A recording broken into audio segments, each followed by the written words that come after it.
Hello and welcome to Annie's Short Stories. I hope you enjoy this story. I'm going to try and upload a new story each day. The Secrets of Sandown Fort. Holly Arnold shivered as the briny sea breeze swept through her hair, the towering silhouette of Sandown Fort looming before her in the fading twilight. The sky was streaked with ominous shades of crimson and grey, and the distant cry of gulls seemed more like wails of despair than the calls of seabirds. The Isle of Wight's historic site, a relic from the Napoleonic Wars, had always intrigued her. As a freelance journalist with a penchant for uncovering local legends, she couldn't resist the whispers of ghostly apparitions and unsettling echoes that surrounded the fort. "It's just a job," she muttered. Yet, as she crossed the creaking drawbridge, the oppressive weight of the fort's history pressed down on her. Holly had read the stories, soldiers who perished defending the fort during unexpected attacks, their bodies buried in unmarked graves. Some spoke of strange shadows moving along the battlements, of anguished cries carried on the wind. The uneven planks beneath her feet groaned with an almost human quality, as though lamenting her intrusion. Inside, the air was thick and musty, the stone walls damp with centuries of sea spray. The faint drip of water echoed through the cavernous halls, punctuated by the occasional skittering of unseen creatures. Her footsteps reverberated as she ventured deeper into the labyrinthine corridors. The fort's museum had closed years ago, leaving the structure abandoned and forgotten by most except thrill-seekers and ghost hunters. Holly's task was to write a piece debunking the myths or, perhaps, validating them. She switched on her voice recorder. "The architecture here is remarkable, a testament to Victorian military ingenuity, yet there's an undeniable sense of unease," she said. A sudden thud echoed behind her, reverberating like the crash of a distant cannon. Spinning around, Holly's flashlight beam cut through the darkness, revealing nothing but an empty corridor. "Probably a loose stone," she reasoned aloud. The air felt thicker now, as if the walls themselves were closing in. She pressed on, her shoes scraping against the uneven floor, each step a battle against the gnawing sense of dread.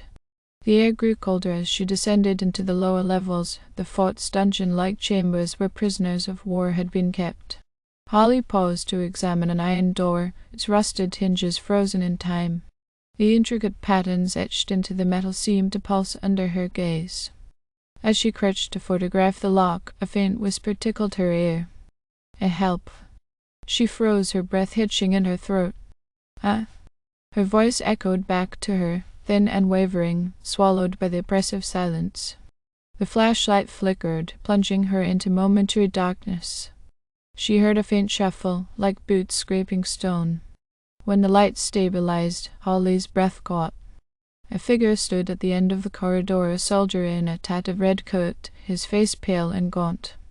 His eyes locked onto hers, filled with sorrow and accusation. The faint outline of a bayonet wound marred his chest.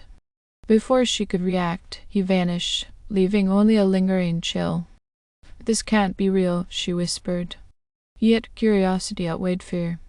She followed the corridor, drawn by a faint golden glow emanating from a chamber up ahead. Her heart pounded with each step, the walls seeming to whisper incomprehensible words. The room was unlike anything she had seen in the fort. Illuminated by an otherworldly light, it contained a large circular table surrounded by spectral figures. Soldiers in uniforms from various eras argued passionately, their voices overlapping in an incomprehensible cacophony. The metallic tan of blood filled the air, and at the center of the table lay a map of the Isle of Wight, stained with dark crimson. Holly's presence went unnoticed until she stepped closer, her footfalls sounding unnaturally loud. A sudden silence fell, and every spectral head turned toward her. The air grew heavy, pressing against her chest like an invisible weight. "Why are you here?" The speaker, a high-ranking officer with a jagged scar across his face, stepped forward. His translucent form shimmered with an eerie light, his eyes burning with intensity. I'm a journalist. I wanted to learn the truth about this place. The truth is buried, just as we are forgotten by time." Another soldier, a young man barely out of his teens, stepped forward. His spectral hands trembled as he spoke. "They used us, sacrificed us for nothing." His voice cracked with emotion, the words heavy with despair. Holly repeated, her voice barely above a whisper. The officer nodded, his expression darkening.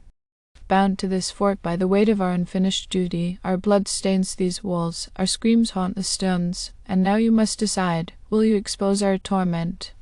Holly's mind raced, fear and determination warring within her. How can I help you? She asked. The officer gestured toward the map. Find the truth, expose the betrayal. Before she could ask more, the spectral figures dissolved into wisps of light, and the golden glow faded. Holly was left alone in the darkness, the map still etched into her memory. Determined, she retraced her steps to the surface, the weight of her encounter settling heavily on her shoulders. The whispers of the fort followed her, their voices urging her onward. Back in her small flat, Holly delved into historical records, piecing together the untold story of Sandown Fort. Sleepless nights and endless cups of coffee fueled her research. She discovered accounts of mismanagement, strategic blunders, and soldiers abandoned during a critical siege. The betrayal ran deep, implicating high-ranking officials who had long been lauded as heroes. Her article, published weeks later, ignited a firestorm of interest and outrage, prompting a renewed effort to honor those who had perished. One evening, as she walked along Sandown's shore, Holly felt a familiar chill. The moon cast a silvery glow over the waves. Turning, she saw the young soldier from the fort. He stood at attention, his spectral form saluting her before fading into the night. The faint sound of a bugle call lingered in the air. For the first time in decades, the fort was silent, its secrets finally laid to rest. Thank you for listening. I hope you enjoyed this story. Please don't forget to like, and even better, like and subscribe. Thank you very much, and I hope you have had a great day.